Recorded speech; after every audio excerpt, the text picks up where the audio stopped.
सोबदेरो थाने की हद लोअर सिठार जा भरसा गोठ बंगुल खान सोलंकी के रहवासी गुलाम रसूल सोलंकी प्रेस क्लब सोबदेरो पहुंची एहतजाज किया।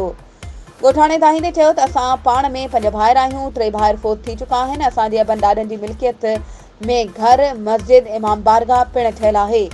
मुंहिंजो नंढो भाउ नूर मोहम्मद सोलंकी चालाक क़िस्म जो माण्हू आहे ऐं मां अणपढ़ियल आहियां। मुंहिंजे नंढे भाउ नूर मोहम्मद सोलंकी रेवेन्यू अमलदारनि खे रिश्वत ॾेई कूड़ा खाता ठाराए समूरी ज़मीन पंहिंजे नाले ऐं संदसि हिमायती भाइटनि नाले कराए छॾी आहे ऐं ज़मीन गाॾी बिरादरी जे हाजी रोशन गाॾी गुलशन गाॾी खे विकिरो करण जी कोशिश करे रहियो आहे।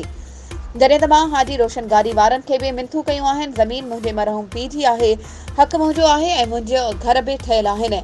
जेके बासर माण्हुनि जे चुच ते नथा मुड़नि। मुंहिंजो नंढो भाउ नूर मोहम्मद भाइटिया अमीन भूरल दिलबर सोलंकी गॾिजी मुंहिंजे घर मथां फायरिंग करे लॾाइण चाहिनि था, जंहिं सबबि औरतुनि ॿारनि में सख़्त ख़ौफ़ छायल आहे। मुतासिर निगरान वज़ीर आला Sindh IG Sindh DC Khairpur SSP Khairpur AC सोबदेरो खां घुर कई त तहफ़ुज़ फ़राहम करे इंसाफ़ कयो वञे ऐं रेवेन्यू अमलदार अहिड़ो कूड़ो सेल सर्टिफिकेट जारी न कनि। वधीक ख़बरूं ऐं अपडेट्स जे लाइ असांजे चैनल खे सब्सक्राइब कयो ऐं हा बेल आइकन खे प्रेस करण न विसारिजो त जीअं असांजी हर नई अचण वारी वीडियो तव्हां ताईं पहुची सघे।